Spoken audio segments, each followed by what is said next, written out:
A Reform MP goes on air to defend Nigel Farage. She's asked a simple question. Is there actually a standards investigation into him or not? She says no, there isn't one. Then 10 seconds later, she's saying yes, there is. That's semantics. That's silly semantics. All right. The point is that Nigel has said the people are sovereign. I will go to the people. Let the people decide.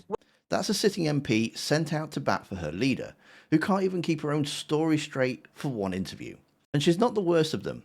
Over the next however many minutes, you're about to watch 4 different people sent out by Reform to explain why Nigel Farage quit his seat, then immediately unquit it and fall apart in 4 completely different ways. And that is why I will be putting my name forward to stand in this by-election. I will fight to win. I will fight to continue the political revolution that Reform has started. One gets walked into a trap of her own making. One admits on camera that the whole thing is a deliberate legal loophole and calls it quite clever. One gets caught repeating a claim that she can't back up and doesn't even seem to know where it came from. I mean, this isn't Farage having a bad week. This is Farage's entire support operation having a nervous breakdown in real time. And yeah, I've got all the clips. So this week, I thought it would be quite good to get, some new flooring, kind of spruce the office up a little bit here. And, Starmer was out of PMQs this week. It was the deputy leaders. So I thought, yeah, it'd be quite quiet. How wrong was I? So yeah, I kind of missed the breaking news. I apologise about that. But so I'll just give you a quick recap because I'm pretty sure you know the shape of the story already if you haven't even heard my take on it yet. Nigel Farage resigned as an MP for Clacton. In the same breath, and a lot of victimhood, he announced that he's standing in the by-election. He's now just resigned to trigger. Yeah, mad, isn't it?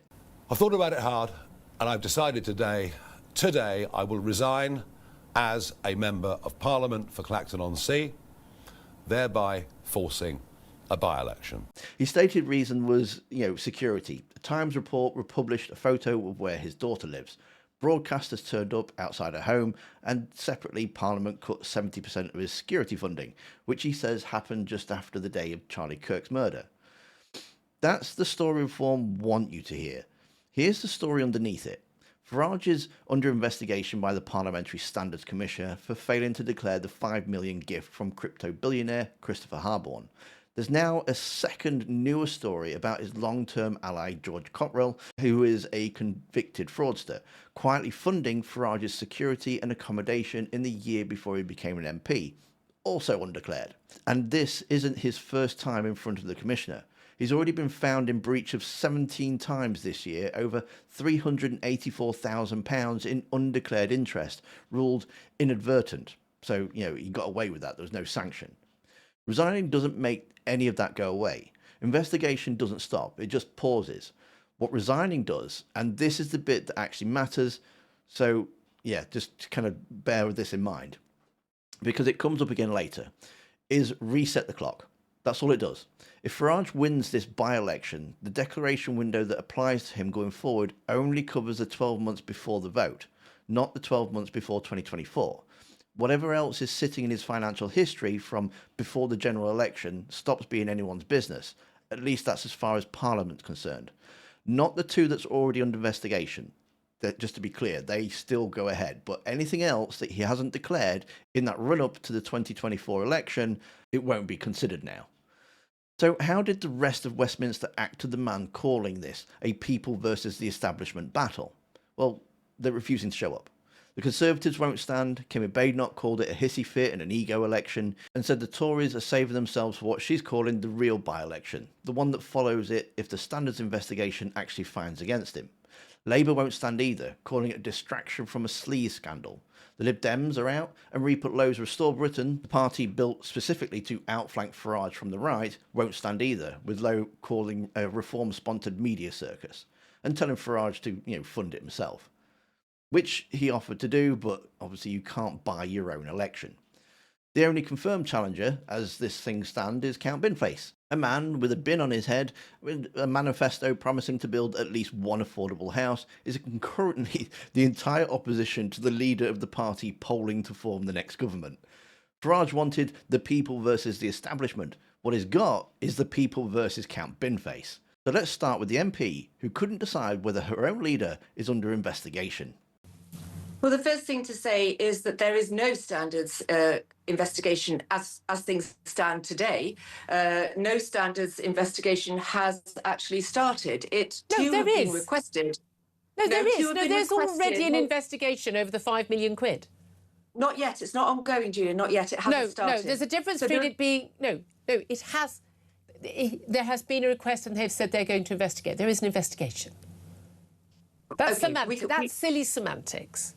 All right. The point is that Nigel has said the people are sovereign. I will go to the people. Let the people decide. She's asked directly whether there's a standards investigation into the £5 million gift. Her answer is there is no standards investigation as things stand today.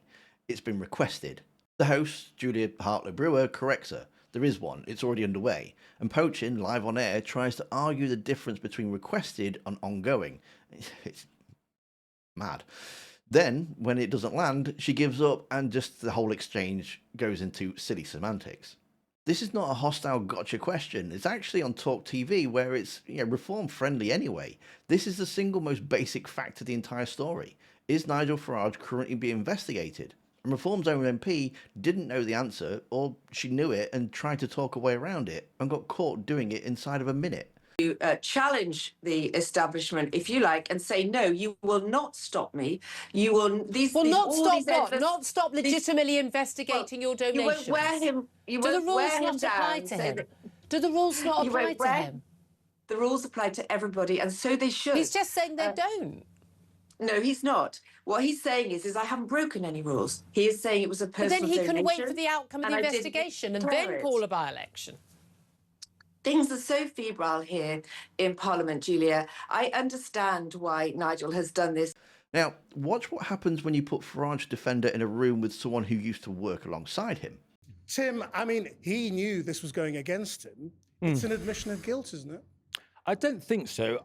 I don't think he's handled this affair particularly well. So you don't resign if you're innocent. You resign when you're guilty. As it happens, I'm not suggesting that he is found that he is guilty. There's a process that has to be gone through. But if you feel you're going to be found guilty, that's when it becomes politically expedient to resign.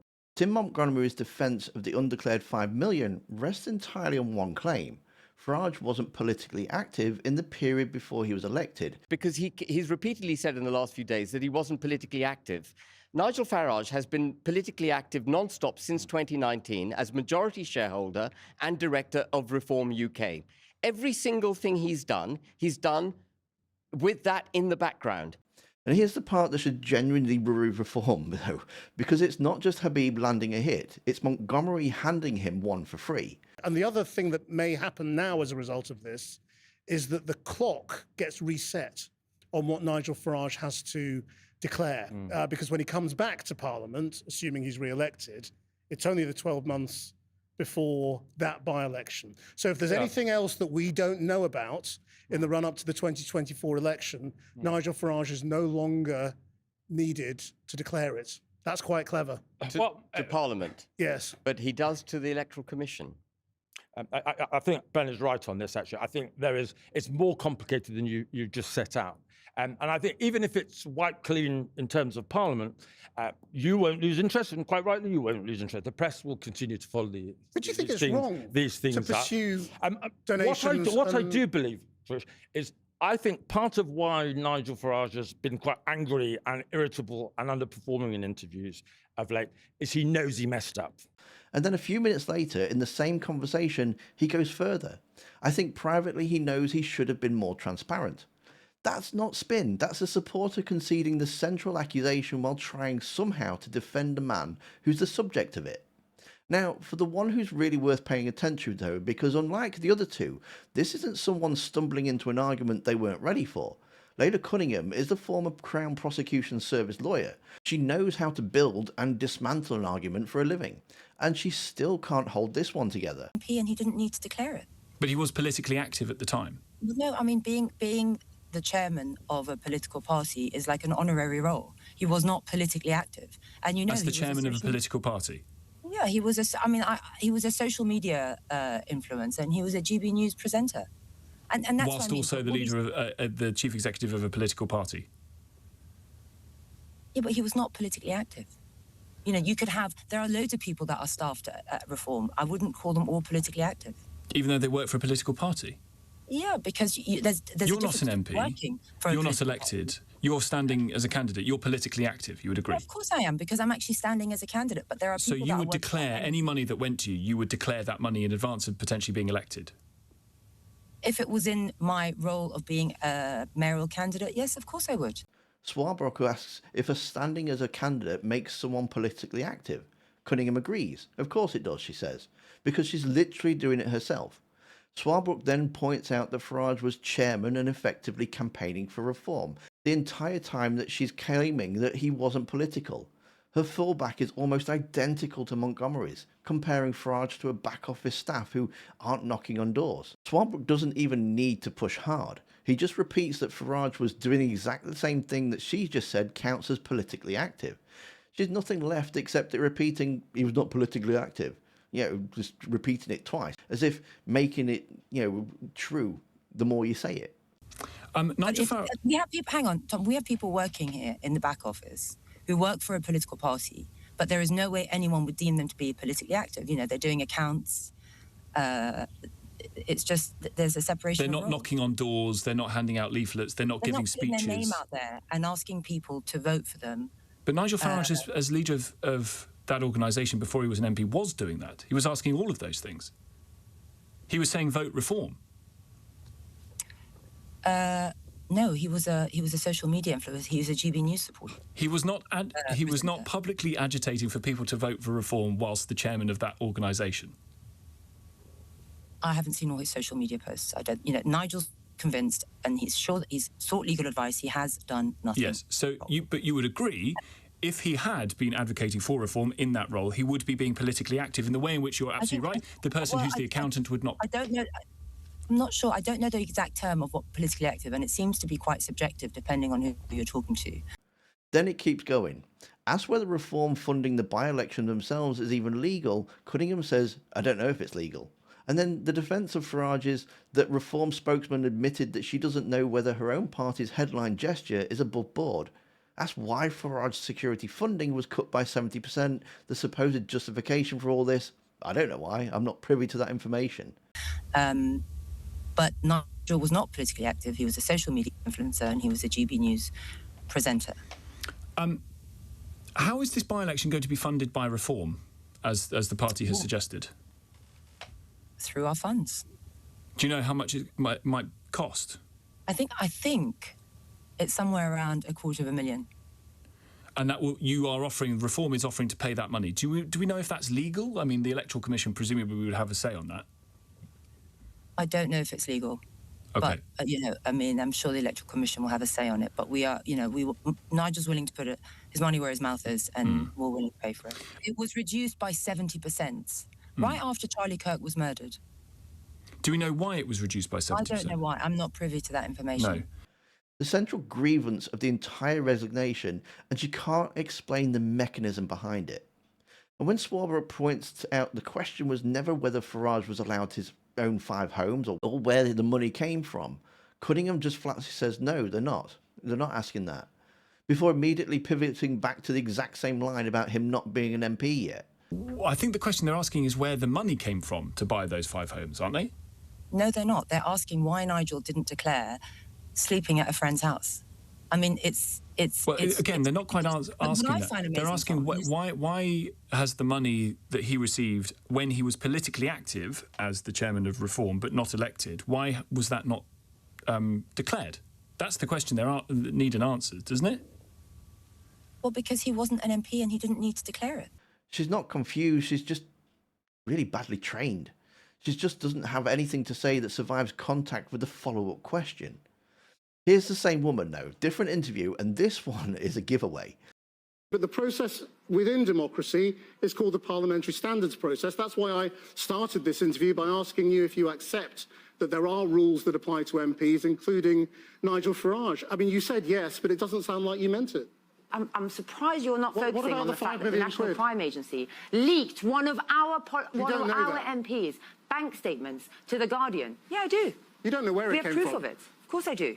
She's pushing the idea that this is all just a stitch-up, that the National Crime Agency leaked an MP's bank statements to The Guardian. Proof, she says, of the establishment conspiracy that Farage keeps talking about. Excellent.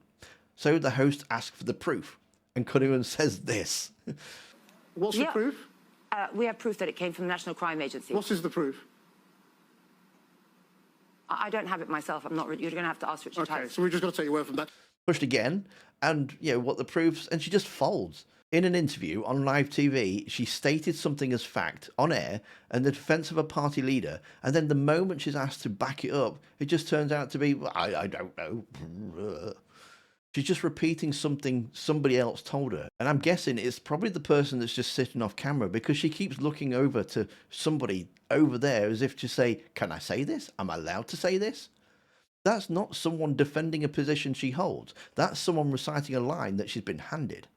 And a few seconds later, in the same interview, she does it again, flatly asserts that Nigel has declared everything that needed to be declared, as though that's a settled fact. And the host immediately points out that whether he declared everything is literally the entire subject of the ongoing investigation. Will Nigel Farage, in this by-election, now reveal all donations in cash and kind that he has received in the run-up to the 2024 election, so that Clacton voters can make an informed choice? Nigel has declared everything that needed to be declared. No, he didn't. And that's the that's final not matter. been proved. That's the point of the investigation, that he didn't declare that. Hang on. You just said no, he didn't. Is that your conclusion or the parliamentary standards conclusion? That is a matter, you see what I mean? When the press seems to have made their own decision. No, I'm saying you've asserted something then you that shouldn't isn't have yet said. true. You've asserted something that isn't true. You're saying he's declared everything he needs to. That is not true, because it's the subject of an investigation, and we don't know whether that claim is correct or not. What we know is that he didn't reveal the £5 million. He didn't reveal the donations from George Cottrell. Is there anything else that he hasn't revealed? He didn't need to reveal the donations of £5 million. Well, that's your opinion. It was in a personal capacity. She's not lying exactly, she just doesn't seem to be thinking about what she's saying before she says it. And it's worth asking why.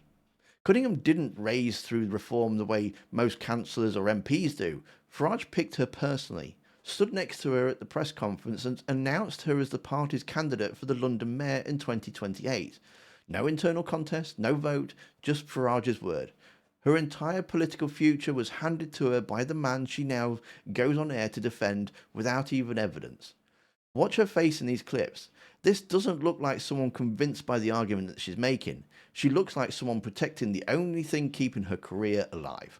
Every single one reaches for the same three moves: deny the investigation is real or minimise it, pivot to the establishment and his security, and somewhere in the middle of trying to do both, concede more than they meant to. Farage built his entire brand on being the one politician who says what he actually thinks and isn't afraid to cause a row doing it.